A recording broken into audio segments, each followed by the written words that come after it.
तेवर बढ़ रहे हैं तुम्हारे रमा। कम करो इसे, वरना कहीं की नहीं बचोगी।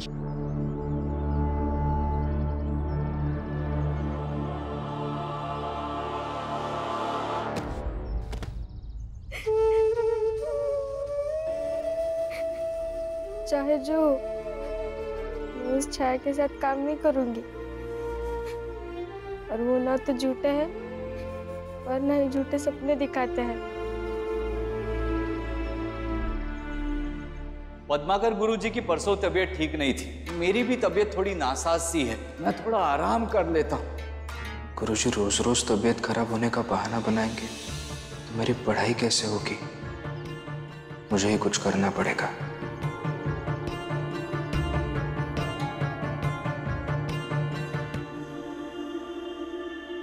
गुरुजी, एक सवाल है, पूछूं? पूछो। पद्माकर सर को क्या हुआ है? मतलब उनकी तबीयत क्यों खराब है? क्यों? तुम डॉक्टर हो, जो बताएंगे तुम दवाई दोगे? हाँ? नहीं गुरुजी, बात यह है कि मैं रोज डायरी लिखता हूँ। उसमें रोज मेरे साथ क्या क्या होता है और वो क्यों होता है ये भी लिखता हूँ। पिछले 3 दिन से पढ़ाई नहीं हुई है ये तो लिखा, लेकिन उसका कारण नहीं लिख पाया। आप अगर बताएंगे तो लिख सकता हूँ। लिखो। जी। उनके सर में दर्द है और वो जब भी किसी अस्पृश्य आदमी को देख लेते हैं तो उनका दिमाग खराब हो जाता है।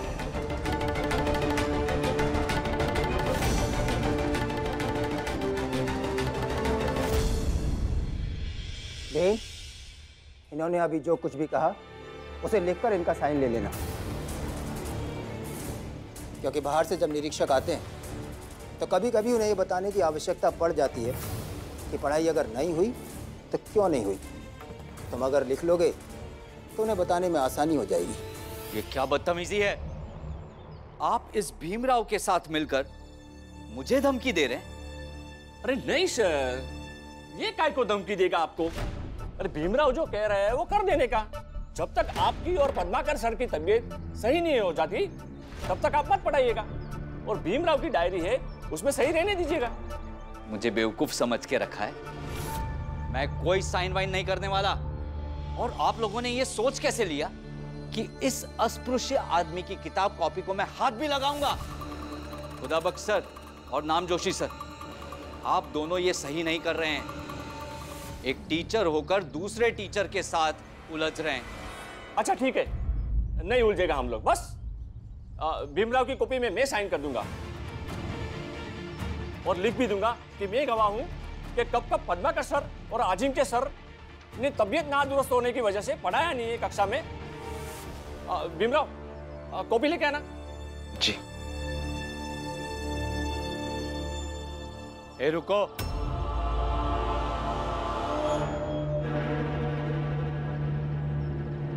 मुझे सब समझ में आ रहा है कि ये सब क्यों हो रहा है और क्या हो रहा है।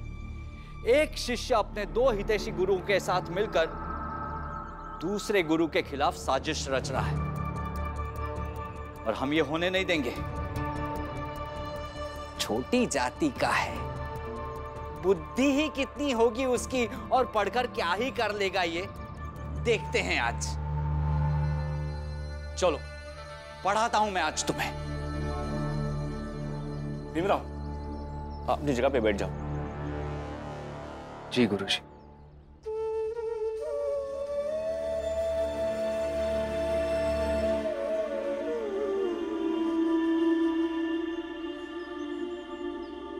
तो आज हम पढ़ेंगे basics of human psychology. Human psychology मतलब मानस शास्त्र।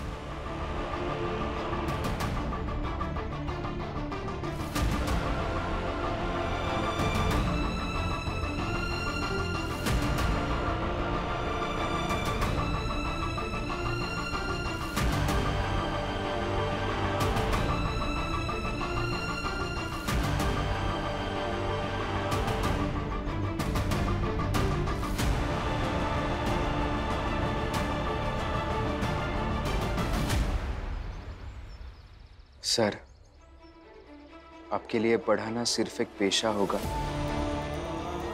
लेकिन मेरे लिए पढ़ना मतलब मेरा जीवन है।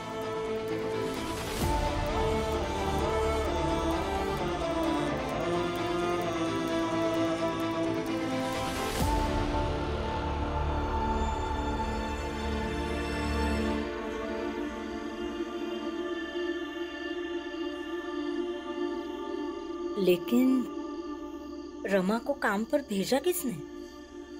वो सामने खड़ी है, पूछ लीजिए उससे।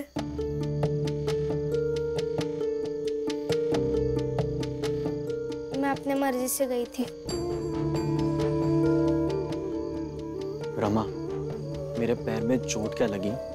तुम्हें क्या लगा कि मैं और बाबा घर का भार उठाने में नाकाम हो गए? नहीं बेटा, ऐसी बात नहीं है। लेकिन मुझे ऐसा लगता है कि अगर रमा ने ये फैसला लिया है तो सही ही होगा। कैसी बात कर रहे हो भैया? रमा कैसे काम कर सकती है? वैसे अच्छा हुआ कि आप सबको पता चल गया, और मैं इसके आगे भी काम करूंगी। मैं 2 दिन काम पर गई, मुझे समझ में आ गया कि बाहर बहुत सारे काम हैं और कुछ न कुछ मेरे लायक भी होगा। ठीक है, तुम काम कर रही हो, इससे अच्छा मैं ही कुछ काम करता हूँ। हाँ कीजिए ना। आपका काम पढ़ने का है और मैं वही काम कर रही हूँ जो आपकी आई, आपके बाबा आनंद भैया करते आए हैं। आप पढ़ सके इसलिए सबकी तरह मैं भी थोड़ी मेहनत करूं।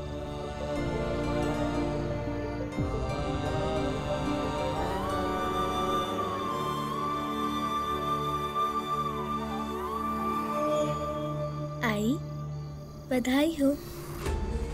आखिर इतने सालों बाद घर में इस बारे में बात हुई है कि अगर भीम भाव नहीं कमा सकते तो रमा कमा सकती है। ये हमारी पहली जीत है। डलिया अम्मा, अंदर जाके पूछो तो सही कि हुआ क्या है। अरे तुम्हें क्या लेना देना, जाके सो ना। अरे क्यों नहीं लेना देना है?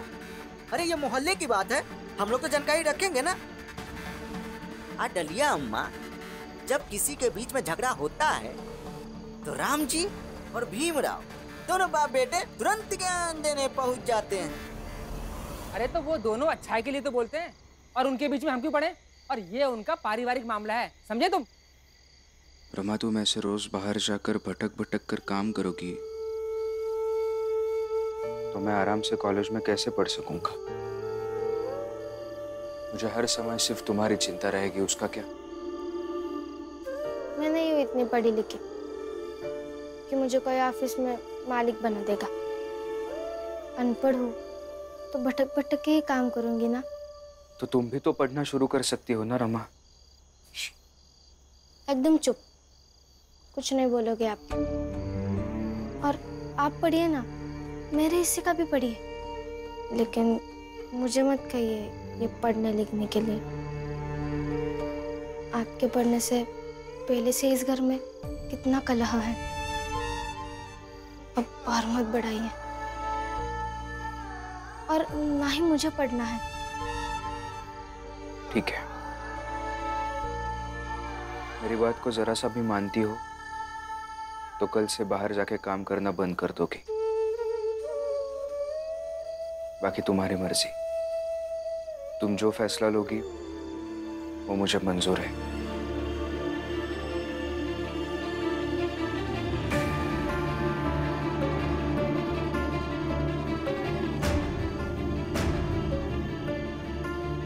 जिम्मेदारी को समझो। तुम्हारा पति कमाने नहीं जा सकता है, तुम तो कमा ही सकती हो। मेरी बात को जरा सा भी मानती हो तो कल से बाहर जाके काम करना बंद कर दोगी।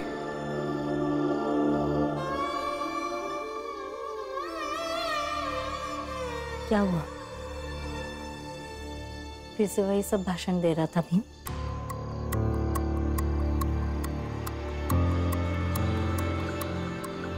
देखो रमा, तुम अगर सच में अपने पति को ईश्वर मानती हो, हर बात में उसे सही समझती हो ना, तो उससे कुछ सीखो।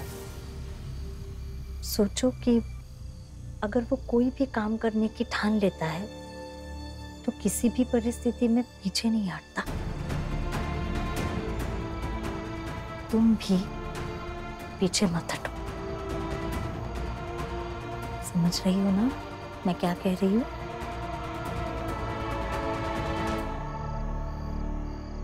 जैसे तुम बचपन में सवाल पूछा करते थे, सटीक तर्क दिया करते थे, कहाँ रहेगा, कैसे खाएगा, अब तुम्हारी पढ़ाई लिखाई। बाबा, मैं काम करूंगा। इस उम्र में तुम काम करोगे? मुझे लगता है कि मुझे काम करना चाहिए और आत्मनिर्भर बनना चाहिए। और तुम्हारे तर्कों के समक्ष सब निरुत्तर हो जाया करते थे। वैसे ही रमा भी करती है। उसने मुझे कुछ सवाल पूछे, तर्क दिए। आपने उनका साथ हर लड़ाई में दिया था, तो मेरा भी दे दीजिए ना। क्या आपका भी उनकी तरह मुझ पर विश्वास नहीं है क्या? उससे मैं काम करने से नहीं रोक पाया। अगर रोकता तो बेटे और बहू में भेद करना होता। एक लड़के की काबिलियत को कम आंकना होता। अब तुम इसे सही समझो या गलत।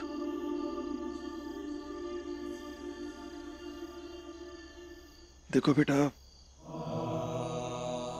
अगर रमा की जगह तुलसा होती, मंजुला होती और इसी तरह वो भी मुझे तर्क देती, तो मैं भी उन्हें रोक नहीं पाता।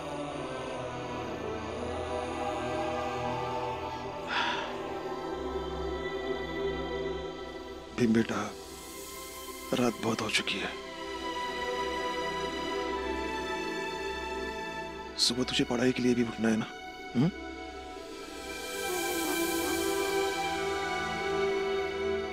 आई गो।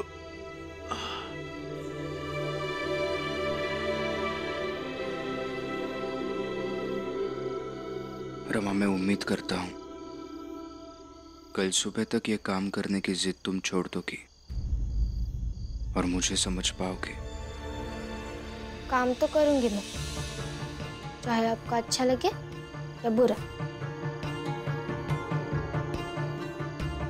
क्योंकि मेरा भी यही सपना है कि आप खूब पढ़े, पढ़ के बैरिस्टर बने, ताकि मैं भी महसूस कर सकूं कि आपके सपने को मैंने अपना सपना बनाया और उसे पूरी करने में मेरी भी मेहनत शामिल है।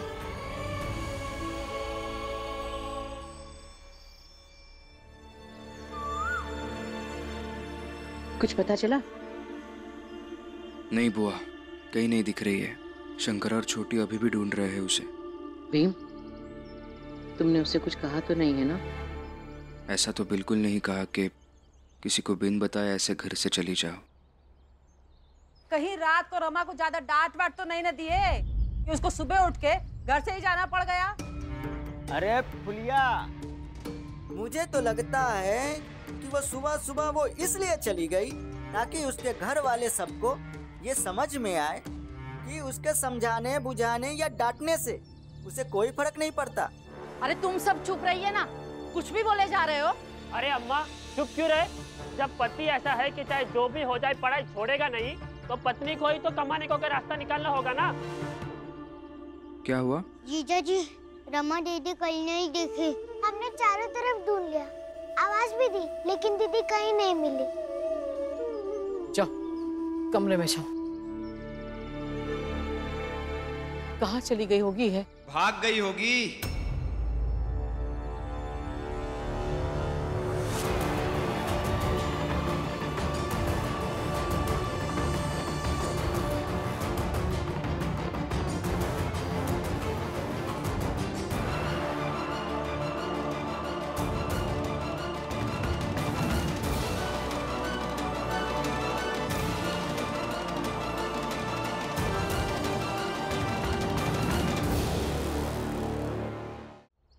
भाग गई होगी। यहाँ अक्सर ऐसा होता है, शादीशुदा लड़की पति के निकम्मेपन से त्रस्त होकर किसी ऐसे वाले के साथ भाग जाती है।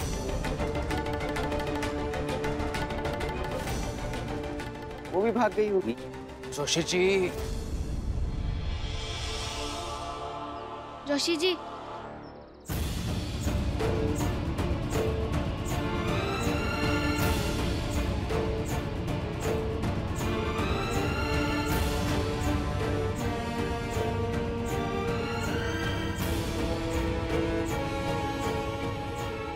भागकर तो गई थी, लेकिन ये सामान लाने, काम करके पैसे कमाने हैं। आओ तो कमाओ पैसे।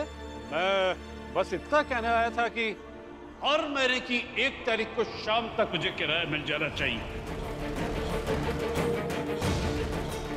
वरना 2 तारीख को ये घर खाली करने पड़ेगी। और अगर कोई गवर्नर के पास जाना चाहता है तो जाता रहे। लेकिन मालिक, हम लोग तो 10 तारीख को किराया देते हैं ना, 1 तारीख को तो बड़ी मुसीबत हो जाएगी। मालिक मालिक जुल्म मत कीजिए, पहले जैसे 10 तारीख तक देते थे किराया वैसे रहने दीजिए ना मालिक। रहने देती। अगर तुम लोगों ने भीमराव के परिवार को यहाँ से निकाल के फेंक दिया होता तब। जब तक भीमराव का परिवार यहाँ है, हम हर संभव कोशिश करेंगे जिससे तुम सब परेशान हो जाओ। इस चौल में रहना है तो 1 तारीख को किराया देना होगा। चलिए काका।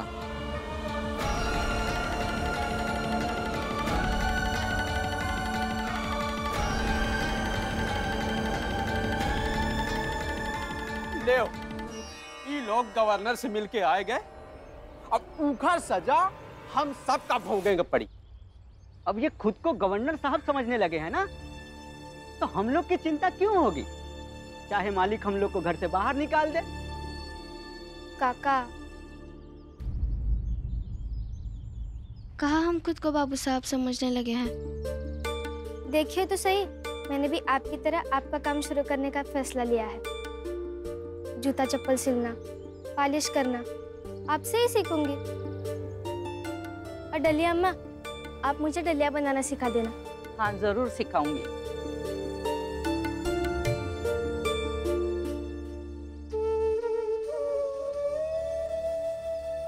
आपकी बातों का थोड़ा सा नहीं, बहुत मान है।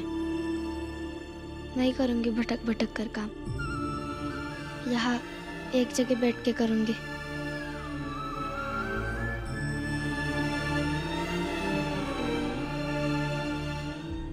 कोयले के खान में उस दिन काम कर रही थी, तो थोड़े पैसे उसके हैं और दलिया अम्मा से थोड़े उधार लिए हैं और थोड़े दुकानदार के पास उधारी करके ये सब लाई। और देखिएगा, एक दिन मैं भी अपना दुकान चमकाऊंगी। लेकिन आप अपनी पढ़ाई नहीं छोड़ेंगे। चाहे हम ये चौली छोड़ के क्यों ना चले जाए। चलो भाई, काम करो। समय पे पैसे नहीं दिए तो धक्के मार के बाहर निकाल देंगे।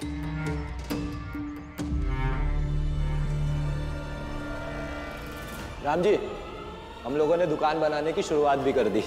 मैं सब सामान भी लेकर आया।